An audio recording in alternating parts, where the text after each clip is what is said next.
sebagian hari-hari, sebagian waktu sebagai musim kebaikan yang dimana Allah memberikan pahala ganjaran yang banyak ya.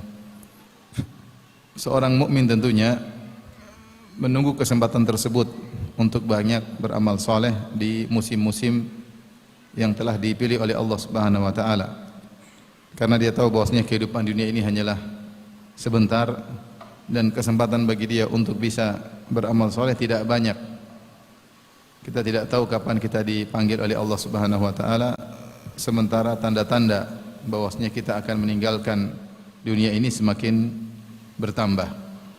Allah Subhanahu wa taala berfirman, "Wa ja'akumun nadhir," dan telah datang kepada kalian peringatan. Sebagian ulama menafsirkan maksudnya adalah uban. Uban jika tumbuh pada diri seorang menunjukkan bahwasanya dia akan segera meninggalkan dunia ini menuju pada kehidupan yang sesungguhnya, yaitu kehidupan akhirat. Maka hendaknya dia perbanyak bekal untuk bertemu dengan hari tersebut. Makanya Allah berfirman, "Wa tazawwadu fa inna khairaz zadi taqwa." Berbekalah kalian dan sebaik-baik bekal adalah ketakwaan. Terlebih lagi di zaman ini banyak sekali hal-hal yang membuat kita lalai untuk beribadah. Fitnah di mana-mana, berita di mana-mana, ya. Kriminal di mana-mana, ya. Ghibah di mana-mana, fitnah harta, fitnah jabatan, fitnah wanita, macam-macam fitnah yang tersebar di zaman kita. Sehingga semangat beribadah semakin berkurang. Oleh karenanya Rasulullah SAW bersabda, "Al-ibadatu fil harji kahijratin ilayya." Beribadah di masa-masa fitnah adalah seperti berhijrah kepadaku. Karena di masa-masa fitnah orang sibuk ngurusin fitnah tersebut. Berita yang tiada berhenti, komentar yang tiada berhenti, mengejar harta yang tiada penghujungnya ya. Sehingga lupa hari-hari dilewati, terkadang lupa baca Quran, hari-hari dilewati terkadang lupa zikir pagi petang. Hari-hari dilewati terkadang tidak sempat solat berjamaah, tidak sempat solat qobliyah, tidak sempat solat ba'diyah. Dan itu sebagian kita demikian melewati hari-harinya. Sementara uban semakin bertambah, semakin waktu bertemu kita dengan Allah semakin dekat. Oleh karena di antara rahmat Allah dan kasih sayang Allah, melihat kondisi kita seperti ini, maka Allah memberikan waktu-waktu spesial, musim-musim, kalau bahasa kita Allah obral pahala, Allah obral ampunan, yaitu Allah beri janji ampunan, janji surga di hari-hari spesial tersebut. Maka seorang muslim jika bertemu dengan hari tersebut hendaknya dia maksimal. Dia kurangi kegiatannya, dia tata kegiatannya sehingga ketika bertemu dengan hari tersebut dia dalam kondisi bisa optimal beribadah kepada Allah Subhanahu wa taala. Kita bisa menata urusan dunia, kita bisa nata. Kalau mau ujian kita tata, nanti saya ujian akhir bulan, maka kita tata semua kegiatan, kita atur sehingga ketika mau ujian kita konsen. Bisa kalau urusan dunia kita bisa nata kegiatan kita. Maka seharusnya urusan akhirat yang ini adalah kehidupan kita yang sungguhnya ya. Kehidupan ini hanya laibun walahu, hanyalah permainan senda gurau, cepat selesai. Wa inna daral akhirata lahiyal hayawan, dan kehidupan akhirat itulah kehidupan yang sesungguhnya. Rasulullah SAW bersabda, "Allahumma la aisha illa aishul akhirah." Ya Allah, tidak ada kehidupan yang sungguhnya kecuali kehidupan apa? Akhirat. Maka harusnya kita mempersiapkan diri, menata agar bisa ketika di hari hari yang spesial tersebut kita bisa optimal. Di antara hari-hari spesial, di antaranya adalah 10 hari awal bulan Dzulhijjah. 10 hari awal bulan Dzulhijjah. Ini hari-hari yang sangat istimewa. Begitu banyak dalil yang menunjukkan akan keutamaan hari-hari tersebut. Taib, ikhwan dan akhwat yang rahmati Allah Subhanahu wa taala, untuk motivasi saya pribadi dan juga para hadirin hadirat, maka kita akan berbicara tentang keutamaan bulan Dzulhijjah, dan lebih spesifik lagi adalah 10 hari awal bulan Dzulhijjah. Adapun bulan Dzulhijjah, maka datang keistimewaannya, di antaranya bulan Dzulhijjah adalah salah satu dari Ashhurul Hurum, dari bulan-bulan haram, yang kata Allah Subhanahu wa taala, "Inna iddatasy syuhuri 'indallahi 12 syahran fi kitabillah yauma khalaqas samawati wal ard minha arba'atun hurum fala tadhlimu fihinna anfusakum." Kata Allah Subhanahu wa taala, sungguhnya bilangan bulan di sisi Allah ketika Allah menciptakan langit dan bumi ada 12. Itu sudah dahulu Allah sudah menetapkan 1 tahun itu 12 bulan. Kemudian kata Allah Subhanahu wa taala, minha arba'atun hurum. Di antara 12 bulan tersebut ada bulan-bulan haram, 4 bulan.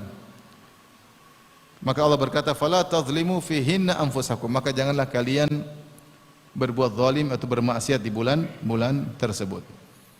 Adapun bulan-bulan haram yaitu Dzulqa'dah, Dzulhijjah, Muharram dan Rajab. Thalathatun mutawaliyat wa Rajabul fard, 3 bulan berturut-turut.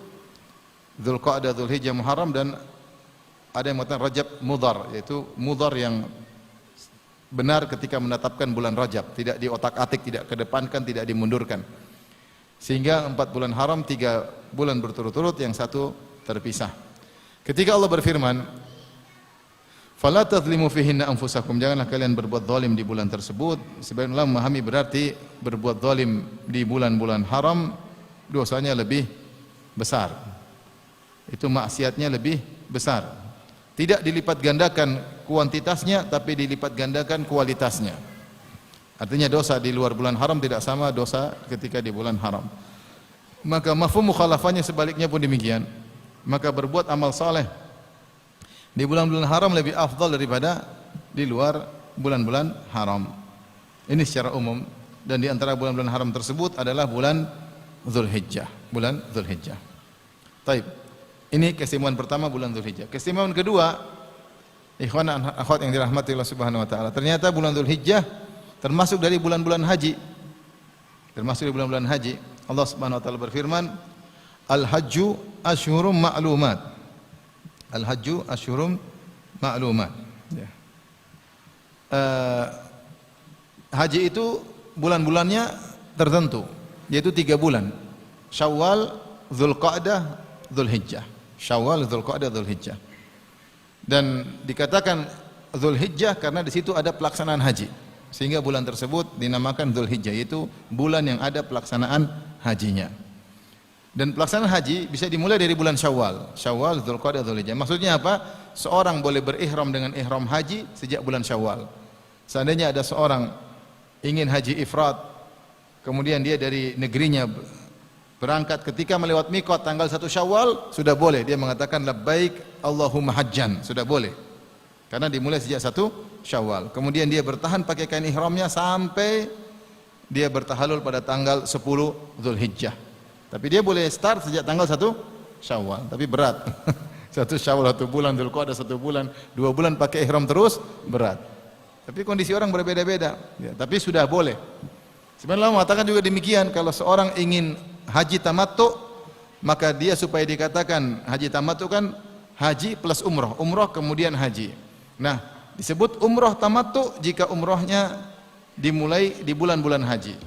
Maka dia start, misalnya dia mengatakan dia pergi bulan Syawal, dia mengatakan labbaik Allahumma umrah mutamatti'an biha ilal hajj. Ya Allah, aku ingin umrah tamattu.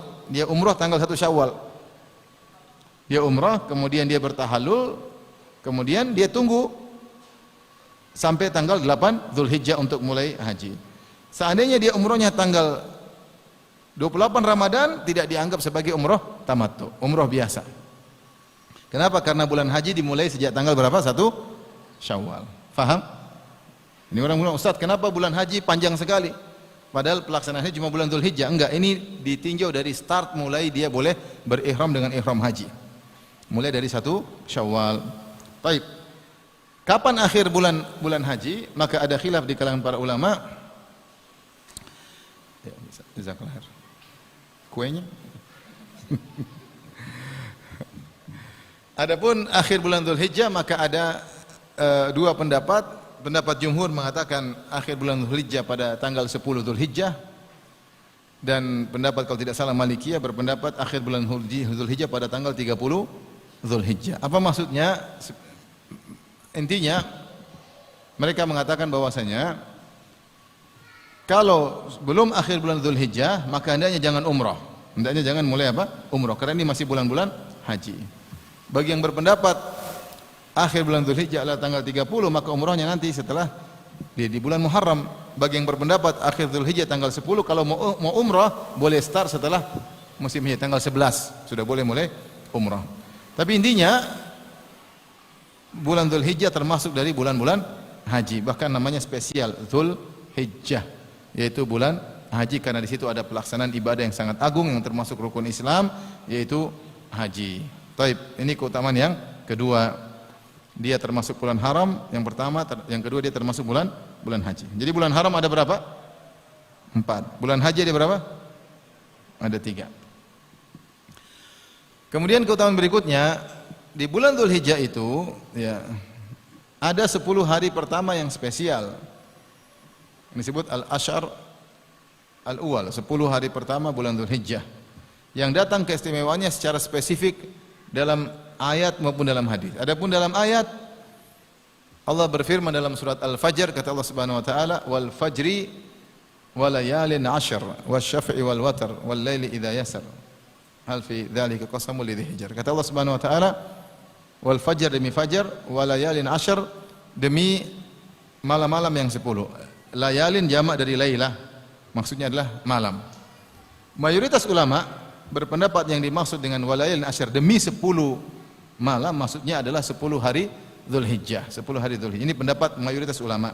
Sebagian ulama berpendapat yang dimaksud dengan demi 10 malam adalah 10 malam terakhir bulan Ramadan. Ini juga pendapat sebagian ulama.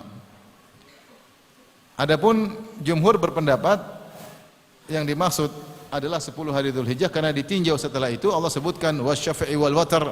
Wasyafi'i maksudnya demi yang genap, maksudnya hari nahar. Wal watr demi yang ganjil, maksudnya hari apa? Arafah, tanggal 9 Dzulhijjah. Adapun orang Arab menamakan layalin maksudnya adalah hari, maka itu biasa. Mereka berapa hari kau pergi? 3 malam. Maksudnya 3 malam itu 3 malam dan sekaligus apa? Beserta siangnya. Karena kadang mereka mengungkapkan hari dengan yaum, kadang mereka mengungkapkan hari dengan lail. Seperti ketika Nabi Zakaria bernazar, ya, salasata ayyamin illa ramza, ya. Kau tidak bisa berbicara kepada orang, kata Allah, salasata ayyamin illa ramza, 3 hari kecuali hanya isyarat. Itu dalam surat Al-Imran. Dalam surat Maryam, salasa layalin, Allah menyebutkan 3 malam. Jadi 3 malam itu maksudnya 3 hari itu tadi. Jadi terkadang orang Arab mengungkapkan hari dengan apa? Dengan lail. Beda kalau mereka bilang nahar, nahar berarti siang. Mereka bilang nahar berarti siang. Tapi kalau hari terkadang diucapkan dengan yaum, yaum terkadang diungkapkan dengan lail. Diungkapkan dengan lail, ya. Taib. Sehingga pendapat mayoritas sumpah Allah wa layalin 'ashr demi 10 hari terakhir bulan Dzulhijjah, 10 malam maksudnya 10 hari awal bulan Dzulhijjah termasuk siang dan malamnya. Dan tidaklah Allah bersumpah dengan waktu, dengan hari kecuali karena agungnya hal tersebut sehingga Allah bersumpah dengannya. Allah bersumpah dengannya. Bahkan sebagian ulama mengatakan tidaklah Allah bersumpah dengan suatu masa kecuali karena ada ibadah di masa tersebut yang Allah kehendaki. Contoh wal fajr, kata mereka wal fajr karena di situ ada salat subuh. Wal layalin 'ashr demi 10 hari pertama Dzulhijjah karena ibadah di situ sangat agung. Wasyafi'i wal watr demi genap, maksudnya tanggal 10 Dzulhijjah, maksudnya hari nahar. Wal watr maksudnya ganjil, maksudnya adalah tanggal 9 Dzulhijjah yaitu hari Arafah. Ini semua isinya ibadah. Wadduha demi duha. Kenapa? Di situ ada waktu salat duha. Ya. Allah berfirman juga misalnya wal asr, ada yang mengartikan karena salat asar. Salat asar salat yang penting. Kata Allah, hafizu ala sholawati wa salatil wusta. Jagalah salat 5 waktu terutama salat asar. Jadi tidaklah Allah bersumpah dengan satu waktu kecuali ada ibadah yang mulia di waktu tersebut, ya. Agar orang ingat Allah di waktu tersebut. Nah, ini pendapat yang kuat dan dia pendapat mayoritas ulama bahwasanya yang dimaksud dengan yang Allah bersumpah walayalin 'ashr maksudnya demi 10 hari pertama bulan Dzulhijjah, dan Allah tidak bersumpah kecuali hari tersebut hari yang agung, harus kita isi dengan banyak ibadah. Sebagian ulama berpendapat maksudnya 10 hari terakhir bulan Ramadan. Dari sini para ulama mengatakan kalau kita mengadakan komparasi antara 10 hari Dzulhijjah dengan 10 malam bulan Ramadan, mana lebih afdal? Kata mereka ditinjau dari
Di sini kita tahu bahwasanya bulan Zulhijjah mulia dari 5 ayat tadi sudah kita sebutkan, dari 5 sisi. Pertama tadi apa? Termasuk bulan haram. Yang kedua, bulan haji. Yang ketiga, Allah bersumpah dengan 10 hari pertama bulan Dzulhijjah. Walayalin asyar. Yang keempat, 10 hari tambahan untuk Nabi Musa sebelum bertemu dengan Allah Subhanahu wa taala. Yang kelima, Allah namakan dengan ayam ma'lumat. Kalau ayam ma'lumat maksudnya 10 hari bulan Dzulhijjah, kalau ayaman ma'dudat maksudnya 3 hari tasyrik. 3 hari tasyrik. Ini dari dalil yang datang menunjukkan akan keutamaan bulan Dzulhijjah, dan dia adalah bulan yang istimewa, terutama 10 hari pertama di bulan Dzulhijjah. Baik.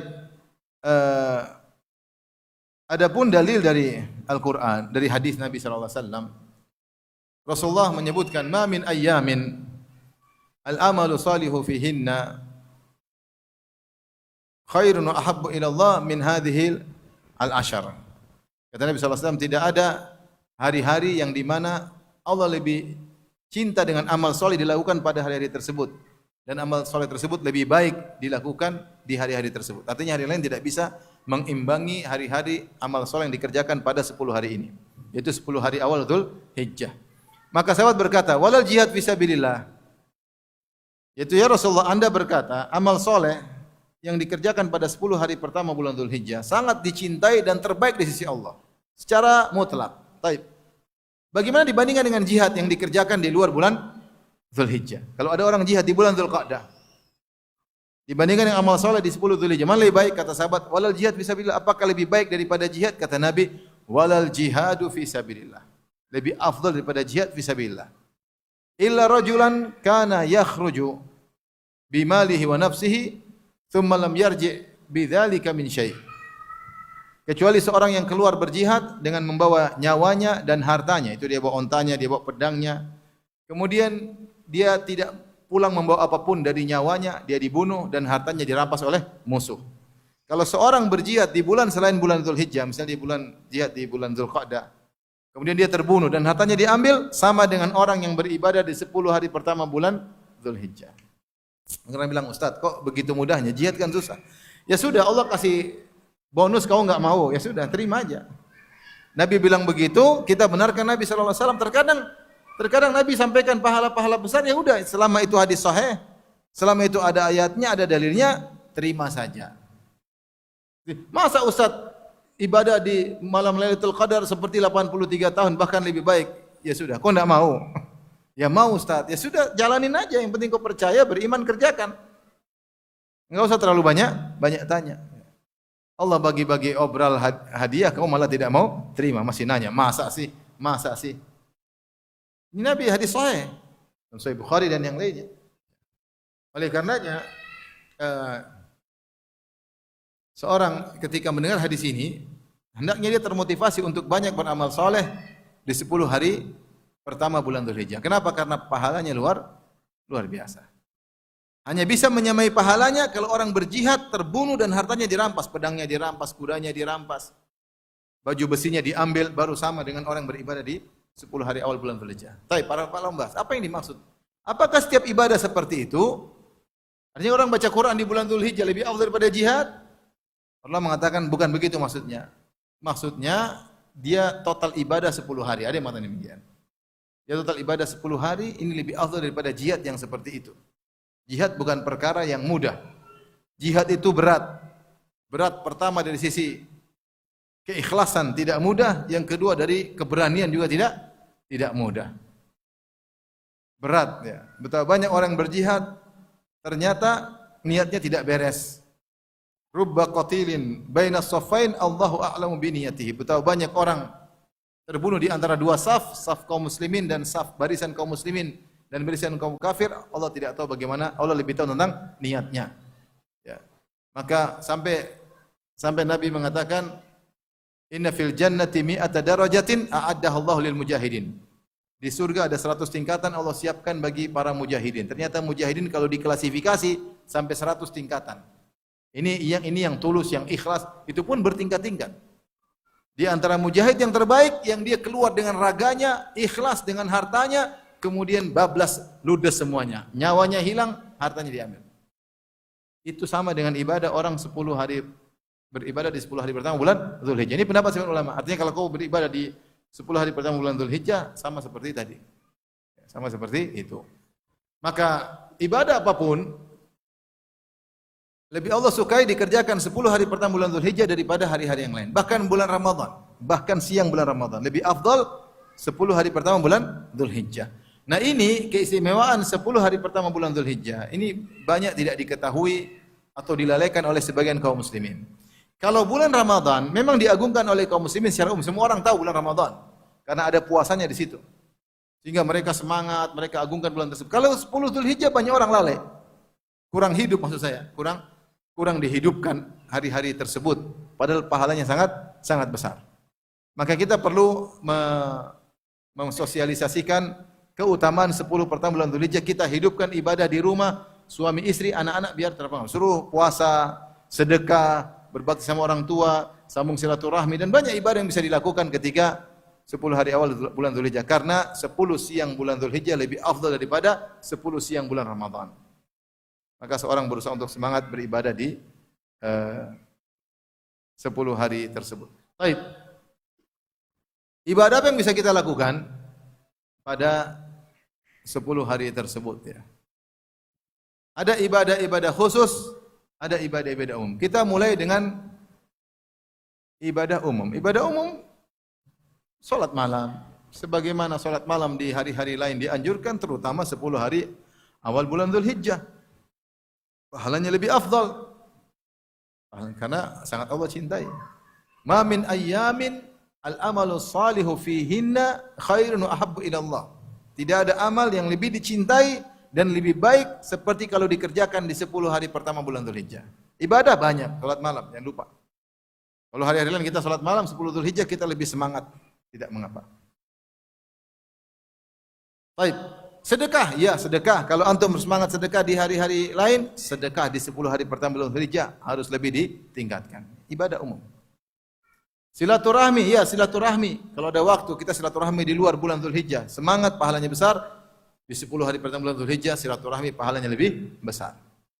Baca Al-Qur'an. Kalau baca Al-Qur'an di bulan Ramadan kita semangat, kita bisa khatam 4 kali, 5 kali, 6 kali. Maka 10 hari pertama Dzulhijjah jangan lupa juga khatam Qur'an. Kalau bisa, kalau nggak bisa ya sudah, mau apa boleh buat. Kalau bisa, ya ini ibadah banyak. Kenapa disebutkan banyak? Supaya kita bisa apa sih yang bisa kerjakan? Tidak harus semuanya. Yang penting yang bisa kita kerjakan. Kesempatan orang berbeda-beda. Orang berbeda-beda. Ini diantara ibadah-ibadah yang bisa kita. Ibadah apa saja? Sedekah, puasa, apa saja yang bisa kita kerjakan maka kita kerjakan. Di antaranya yang ada khilaf tentang puasa 9 hari pertama bulan Dzulhijjah. Ada yang mengatakan hadisnya dhaif, ada yang mengatakan hadisnya hasan atau sahih seperti Syekh Al-Albani mensahihkan. Rasulullah berpuasa yaumut tis'a, yaitu tis'a Dzulhijjah, Rasulullah SAW puasa 9 hari. Hadis ini perselisihkan. Tapi 4 mazhab, mazhab Maliki, mazhab Hanafi, mazhab Maliki, mazhab Syafi'i, mazhab Hambali mengatakan sunnah seorang untuk berpuasa dari hari pertama sampai hari tanggal 8 bagi orang berhaji. Kalau haji tanggal 9 tidak puasa. Bagi orang tidak berhaji dari hari pertama sampai tanggal 9. Tanggal 10 enggak boleh. Karena tanggal 10 lebaran. Ya. Puasa tidak sah. Tapi 4 mazhab berpendapat yang tidak haji maka disunahkan dia berpuasa dari tanggal 1 sampai tanggal 9. Tapi bolehkah kita berpuasa berturut-turut? Ya Ustaz, bukankah puasa terbaik puasa Daud? Ya, puasa Daud memang terbaik. Sampai ada yang mengatakan makruh puasa hari berturut-turut kecuali yang dibolehkan. Seperti puasa berturut-turut, misalnya puasa apa? Puasa Ayyamul Bid, ya enggak? Berturut-turut enggak? Berturut-turut. Contoh yang boleh berturut-turut puasa Sittan min Syawal, 6 hari di bulan apa? Syawal, boleh. Di antaranya 9 hari bulan Dzulhijjah. Ya sebisanya, mau 9 bagus, mau 7, 6 terserah. Yang penting perbanyak puasa. Meskipun kalau hadisnya sahih jelas disunahkan. Kalau hadisnya dhaif pun kita mengambil dalil umum. bahwasanya sebagaimana dianjurkan untuk puasa di hari-hari lain, maka 9 Dzulhijjah dia ada dalil mengkhususkan tentang keutamaan ibadah di hari tersebut. Dan tidaklah Nabi motivasi untuk beribadah di hari tersebut kecuali agar kita beribadah. Kecuali agar kita beribadah. Di antara ibadah yang sangat dianjurkan adalah berpuasa. Berpuasa di 10 hari. Kemudian di antara ibadah yang tidak kalah penting adalah memberi makan kepada orang-orang susah, pada karib kerabat. Dalam Sahih Bukhari Rasulullah SAW pernah ditanya, ayul islami khair? Islam apa yang terbaik? Islam apa yang terbaik? Islam yang terbaik. Kata Rasulullah SAW, tut'imut ta'am, kau beri makan makanan kepada orang-orang, wa tusallim ala man ta'rif wa man lam ta'rif, dan kau beri salam kepada orang yang kau kenal dan orang yang tidak kau kenal.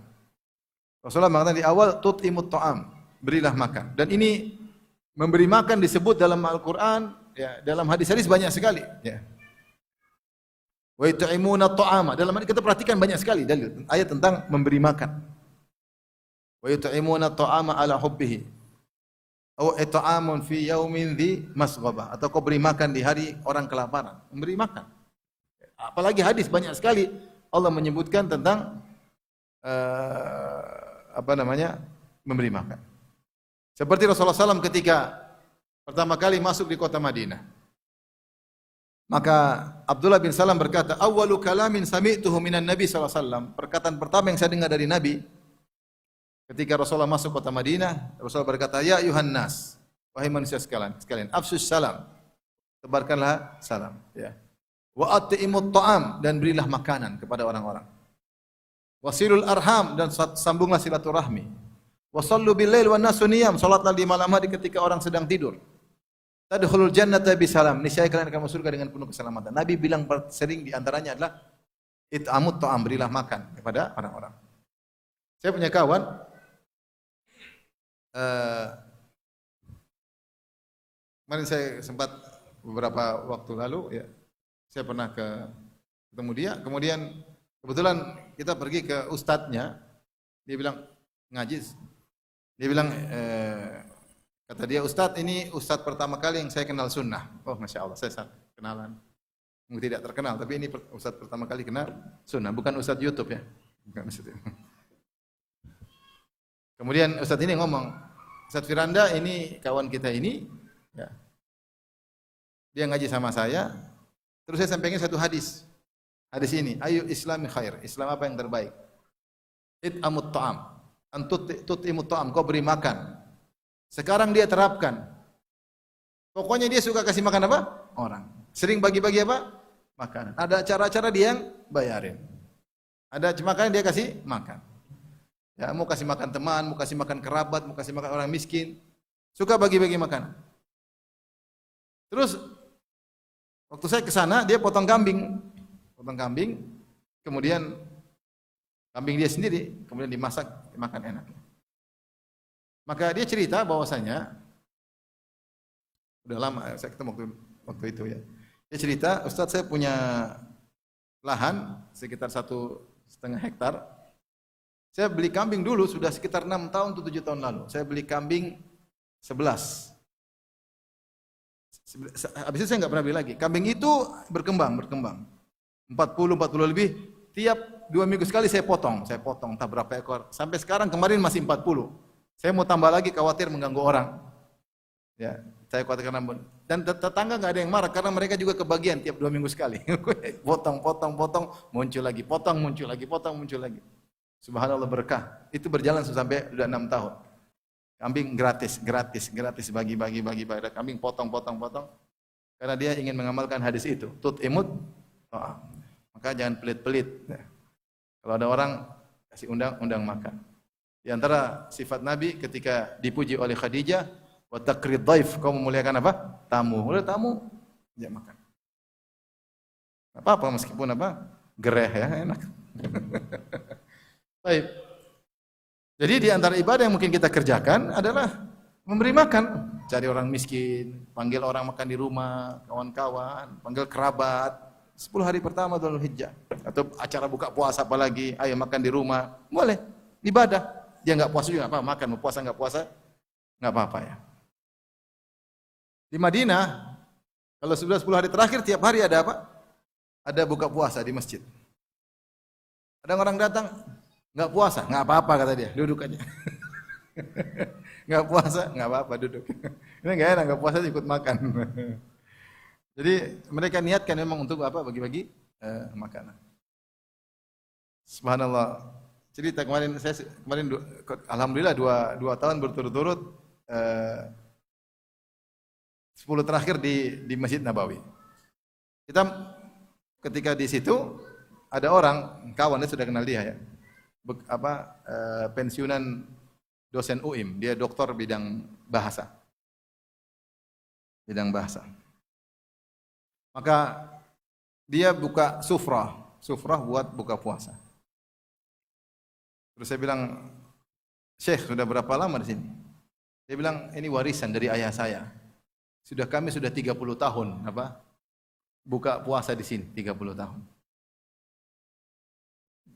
Terus saya baru tahun kedua ya. Waktu tahun pertama saya di situ selama 10 hari terakhir. Di belakang kita ada orang-orang Pakistan. Kata saya itu, ini orang Pakistan sudah 15 tahun sama saya. Jadi setiap Ramadan datang buka puasa di situ. Kita baru tahun pertama, tahun kemarin baru tahun kedua. Tapi subhanallah bagaimana bertahan 30 tahun buka sufrah, kasih makan buat orang berpuasa. Memberi makan kepada orang berpuasa. Makanya itu di antara ibadah yang bisa kita lakukan, kita lakukan. Banyak ibadah tentunya, banyak sekali ya, yang bisa kita lakukan. Intinya itu ibadah-ibadah umum yang bisa kita kerjakan. Maka jadikanlah 10 hari pertama bulan Dzulhijjah jangan seperti hari-hari yang lain. Karena ibadah apapun yang kita kerjakan lebih dicintai oleh Allah daripada hari-hari yang lain. Berarti pahalanya lebih banyak, Tapi ada ibadah khusus banyak sekali bulan 10 hari pertama. Di antaranya ibadah haji, terkait jemaah haji luar biasa. Ada tawaf, ada sa'i, ada mabit di Mina, ada lempar jamarat, Masya Allah. Ibadah yang aneh ibadah haji itu. Ibadah haji itu capek, meletihkan, tapi orang kangen terus. Heran. Ya itu dari sana. Ya. Kalau orang mungkin ke sana, aduh capek, udah sekali aja dia. Enggak ada orang mau haji, besok mau haji lagi. Mau haji lagi. Bahkan kalau bisa haji setahun 2 kali, kita haji setahun 2 kali. Cuma nggak bisa. Mau saya luar biasa. Luar biasa. Ya. Makanya Allah jamin ketika Ibrahim setelah bangun Ka'bah, Ibrahim mengatakan, kata Allah, sampaikan kepada manusia. Bagaimana bisa sampai? Kata Allah, urusan kami. Ya. Azin, sampaikan, kumandangkan agar mereka berhaji. Allah mengatakan, ya'tika rijalan. Ya'tina rijalan wa kulli dhamirin ya'tika rijalan wa kulli dhamirin ya'tina min kulli fajjin amik. Akan datang orang berjalan kaki, ada yang haji, ada yang kendaraan akan datang. Itu urusan Allah Subhanahu wa taala. Sekarang aja orang ngantri sampai puluhan tahun baru bisa haji. Baik. Adapun haji amalannya sendiri, ini butuh namanya fikih haji. Tapi kita bicara bagi orang yang tidak haji. Orang yang tidak haji apa yang bisa lakukan? Pertama, dia berusaha untuk puasa. Puasa 9 hari yang sebisa dia. Mau 5 hari, 9 hari, 8 hari, 7 hari yang bisa dia mampu. Tidak harus tiap hari. Yang bisa dia mampu dia puasa. Karena semua puasa di hari tersebut mulia. Yang tidak boleh cuma tanggal 10. 10 karena lebaran. Kalau jamaah haji tanggal 9 juga tidak boleh puasa. Kemudian di antaranya ibadah khusus yang bisa dikerjakan, khususnya puasa Arafah, jangan dia tinggalkan. Rasulullah SAW ditanya tentang puasa Arafah, dia mengatakan wasu'ila an siyami yaumi Arafah. Rasulullah ditanya tentang keutamaan puasa Arafah, kata Rasulullah SAW, yukaffiru al-madiyah wal baqiyah. Sungguhnya puasa Arafah menghapuskan pahala setahun sebelumnya dan setahun sesudahnya. Masya Allah, nikmat. Dihapusin puasa 2 tahun. Ustaz, kalau saya enggak punya dosa, mustahil. Gimana enggak punya dosa? Tiap hari nonton YouTube. Kalau punya dosa, seandainya kau tidak punya dosa, maka derajatmu akan dinaikkan. Derajatmu akan dinaikkan. Dan itu berlaku pada semua ibadah yang menjanjikan ampunan. Seandainya orang tersebut tidak punya dosa, atau dosanya terlalu sedikit, sementara power pahalanya terlalu besar, maka derajatnya naik. Derajatnya naik. Oleh karenanya, jangan lupa untuk puasa hari Arafah. Agungkan hari tersebut. Anak-anak ditanamkan agar puasa. Ayo besok tanggal 9, ayo semangat. Bangunkan mereka puasa, kalau nanti puasa kasih hadiah. Jadi mereka hebohkan hari tersebut. Ini hari yang agung. Saya bilang 10 hari pertama bulan Dzulhijjah, hari-hari yang dilupakan. Di antara keutamaan yang ibadah yang bisa dilakukan adalah zikir. Zikir ini ibadah umum, tapi khusus 10 hari bulan Dzulhijjah maka Nabi memberikan statement secara khusus. Kata Nabi, "Fa'aktsiru fihinna tahlil wa takbir wa tahmid." Perbanyaklah pada 10 hari bulan Dzulhijjah takbir wa tahlil wa tahmid. Di antaranya kita bilang apa? Allahu akbar, Allahu akbar, Allahu akbar, la ilaha illallah, Allahu akbar walillahil hamd. Di situ ada takbir, ada tahmid, ada tahlil.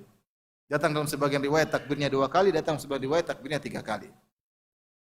Allahu akbar, Allahu akbar, Allahu akbar, la ilaha illallah, Allahu akbar walillahil hamd. Atau 2 kali boleh. Atau kita pisahkan Allahu akbar, Allahu akbar, Allahu akbar, Allahu akbar, atau la ilaha illallah, la ilallah, la ilallah. Dulu sahabat, kalau salah Ibnu Umar dan Abu Hurairah pergi ke pasar, mereka bertakbir agar orang-orang terprovokasi untuk bertakbir. Mereka lupa.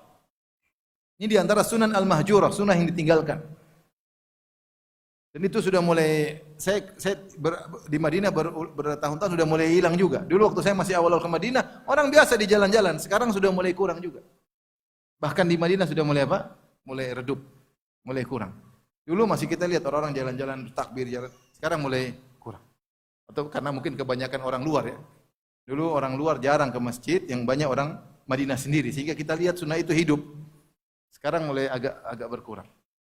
Siapa yang kalau bisa menghidupkan sunnah ini baik ya. Ya paling tidak seharian pun, tapi yang penting dia ada waktu, dia lagi jalan tanggal 10, Allahu akbar, la ilaha illallah. Lebaran belum? Ini bukan lebaran ini. Tidak harus pas lebaran. Jadi kita bertakbir sejak tanggal 1 Dzulhijjah sudah bertakbir. Kata para ulama sejak muncul hilal Dzulhijjah, yaitu terbenam matahari akhir bulan Dzulqa'dah. Kita sudah takbir, Allahu akbar, la ilaha illallah, Allahu akbar walillahil. Kata Rasulullah mengatakan, fa'aktsiru fihinna. Rasulullah sebutkan di awal hadis, tidak ada amal soleh yang paling dicintai oleh Allah seperti amal soleh yang dikerjakan di 10 hari pertama bulan Dzulhijjah. Karenanya, katanya perhatikan, fa'aktsiru, karenanya perbanyaklah takbir wa tahlil wa tahmid. Berarti ini ibadah yang dipilih oleh Nabi agar diperbanyak. Ini ibadah yang mudah. Kita dalam kesibukan lagi naik kendaraan, kita Allahu akbar, la ilaha illallah, Allahu akbar walillahil hamd. Dan ini 10 hari terakhir dan kemudian berlanjut juga di hari tasyrik sampai tanggal 13 terbenam matahari. Adapun bagi ini namanya takbir mutlak, kapan saja. Adapun takbir muqayyad itu takbir yang dikerjakan setelah sholat fardu masing-masing. Maka disebutkan sejak fajar hari Arafah, itu subuh hari Arafah, seorang habis sholat subuh sudah bertakbir. Ada yang mengatakan begitu imam, Assalamualaikum warahmatullahi wabarakatuh, dia astagfirullah, Allahumma anta salam minka salam. Kemudian setelah itu dia bertakbir, mulai dia bertakbir. Allahu akbar, la ilaha illallah, Allahu akbar. Jadi dibaca setelah sholat 5 waktu sampai hari ke-13. Sampai hari ke-13 sholat asar. Ini namanya takbir muqayyad, itu takbir yang terikat dengan sholat 5 waktu. Dibaca setelah salam, zikir sebentar, kemudian apa? Baca tersebut dimulai dari hari Arafah. Ini di antara ibadah yang dianjurkan. Maka ibadah yang mudah zikir, kapan-kapan kita lagi berjalan, lagi ngantri, lagi apa, kita berzikir ya, pada Allah Subhanahu wa taala. Tapi saya katakan ini sulit karena memulai kadang-kadang pekewo, kadang-kadang kok enggak ada temannya sendirian, enggak enak. Tapi kita jalankan, ya Allah Maha tahu, ya Allah Maha tahu. Meskipun enggak ada yang kerjakan, kita lakukan sebisa kita ini.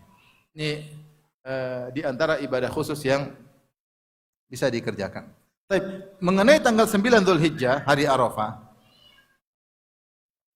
apakah boleh diagungkan hari tersebut? Maka ada khilaf di kalangan para salaf. Karena Rasulullah SAW bersabda dalam hadis, ya, ma min yaumin aktsaru min an yu'tika Allahu fihi abdan min yaumi Arafah. Wa innahu la yadnu thumma yubahi bihimul malaikah. Tidak ada hari di mana Allah paling banyak memerdekakan orang dari neraka jahanam. Itu ditetapkan sebagai penghuni surga seperti hari Arafah. Dan sungguhnya Allah mendekat kepada para jemaah haji. Kemudian dia membanggakan jemaah haji di hadapan para malaikat. Dalam riwayat yang lain Rasulullah berkata, Allah berfirman, "Unzuru ila ibadi haula'i ja'uni syu'than kubran." Wahai para malaikat, kulihat para jemaah haji, mereka datang kepadaku dalam kondisi rambut semrawut penuh dengan debu. Dalam riwayat, "Ma arada haula," apa yang mereka inginkan. Seakan-akan Allah berkata, kalau mereka ingin apa saja yang akan aku kabulkan. Tentunya jemaah haji ingin masuk surga.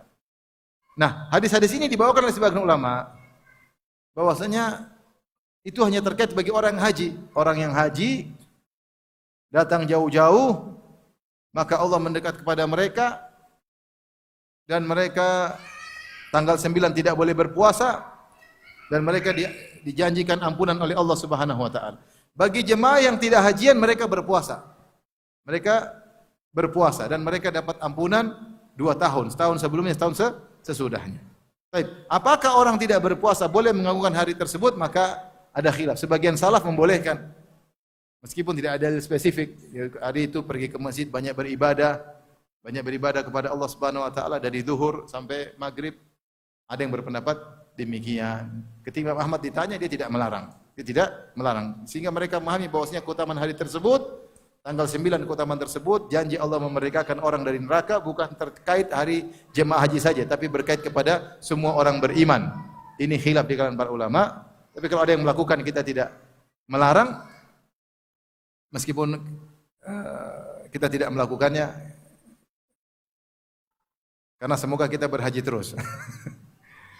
Tapi intinya kalau yang tidak haji, ada yang melakukan, kita tidak larang.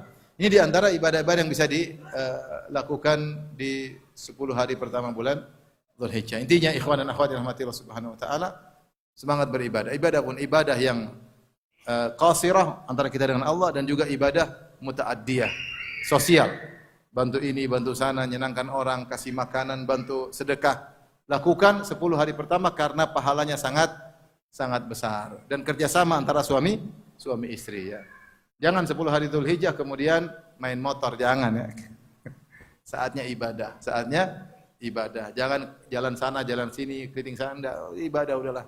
Puasa, salat, baca Quran. Kalau punya target bagus, saya pingin target paling tidak 10 juz. Saya pingin target selama 10, enggak bisa khatam apa, satu hari 1 juz sampai 10 hari 10 juz. Alhamdulillah, 10 juz dibaca di 10 hari pertama bulan Dzulhijjah. Saya katakan ini adalah hari-hari mulia yang terlupakan. Dia lebih masyhur bulan Ramadan daripada 10 hari awal bulan Dzulhijjah, padahal siangnya lebih afdal daripada bulan Ramadan. Demikian saja mungkin yang bisa saya sampaikan. Ikhwan dan akhwat yang rahmati Allah Subhanahu wa taala. Kalau ada yang bertanya saya persilahkan.